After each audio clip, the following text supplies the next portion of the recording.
Hello everyone and welcome back to Paintings by Penelope. After that flat in episode 3, I started to realize that there are some problems with biking and painting. Some of them were obvious to you as seen in the comments, so I decided to compile all of my concerns and yours into this episode of all the problems with Go Bike and Go Paint. The first one is that I get to do both, but I can't do both to the best of my abilities. Biking takes a lot of energy. When it's done with family and friends and I get to hang out with them, it's just so much fun. But that energy can really take it away from the painting, as painting takes up a lot of mental energy. I know it's not quite the same, but it's energy nonetheless. After biking for so long uphill, I can be a little exhausted. And if I were to just continue biking down the hill, it really wouldn't be that bad. I might stop, get a snack, a drink, and then continue on. But when it comes to painting, there's the setup, there's the painting, and then there's the breakdown, all of which could take anywhere from 2 to 3 hours. After all that painting, I just might be tired, hungry, and a little bit out of it. And that's just how I am. I kind of go to a different place when I paint. Crashing is more of a possibility at this point. So going all out on the bike is out the window.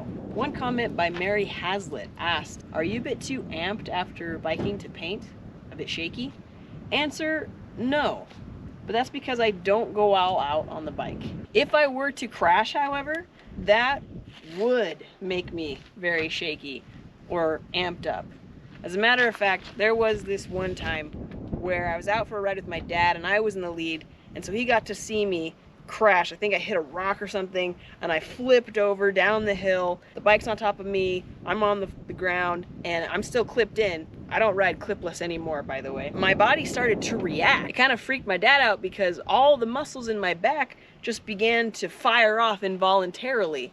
So I try really hard not to crash when I go painting. And another reason that I don't go my hardest when I'm painting is the weight of this bag. I've got the art bag, I've got brushes, I've got water to drink and to paint with, I've got my sunscreen. It's just a lot of weight. When I'm out biking just for fun, I prefer to have nothing on my back. However, to be honest, this just isn't enough water to sustain a bike ride, especially when a lot of the trails around here don't have streams or anything where I could filter my water. On a trail where that's a possibility though, I am definitely going to filter the water and not carry so much. Third, flats. How could I say that in the beginning of the video and not mention it now? Like I said, the weight of this is already quite a bit. I would guess it's over 10 pounds. I mean, easily, because the amount of water, water weighs the most, and I carry a lot of it. I'm carrying over 10 pounds, probably over 15 pounds, and I don't really want to carry everything that I would need to change a flat tire, and I didn't that day, and I didn't have a patch kit on me. Now I have rectified that to a certain degree. I decided to go with the suggestion by Sarah Bailey Arts to go tubeless. I think they're working out pretty well. I did test them after I put them on, and I didn't really see too many issues. Now, that doesn't eliminate the possibility of flats, but it does decrease them by enough to make me comfortable. Fourth and last on my list, just the sun. It's life-giving. It makes seeing things and painting possible, but I have gotten sunburned out here more times than I care to mention. Ooh, I got sunburned. Sunscreen only lasts for so long, and that's if you can get the dang thing to spray in the first place, which a couple of times hasn't worked out for me. Spray, you darn thing. Not only is sunburning an issue, but if you can't find a shady place to sit in, then you're having the sun beating down on your white paper. It's borderline blinding you. At one point, I couldn't really tell what colors I was using, and when I looked up, it looked too dark because my eyes had completely adjusted to the brightness of the paper. Out here, there's not a ton of shady spots. Those are my 4 current complaints. I'm sure I will add some to the list as I go on. And if you feel like I missed any obvious reasons, then please comment below.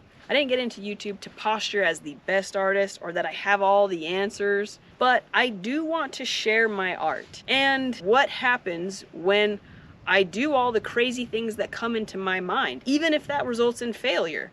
If I can fail and it be okay, then maybe you will learn that you can fail and it's gonna be okay. You can learn right along with me as I make some mistakes, as I try new things, and maybe we'll have some laughs along the way.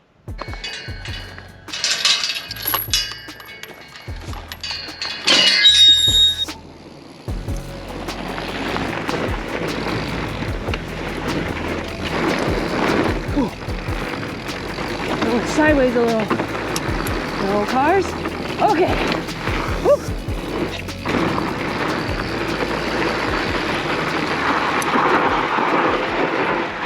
Well, thank you for joining me on this very different video. I'll see you next time. If you made it this far into the video, then you deserve an explanation as to why I have not made videos in the past month.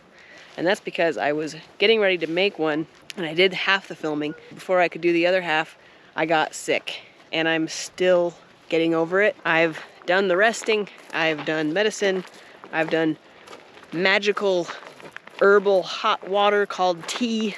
Today we're trying fresh air exposure because, well, none of it's really working all that effectively. We're being responsible. I'm staying away from people. Thank you so much for watching. I'll see you next time. I'm still getting over the sickness, kind of.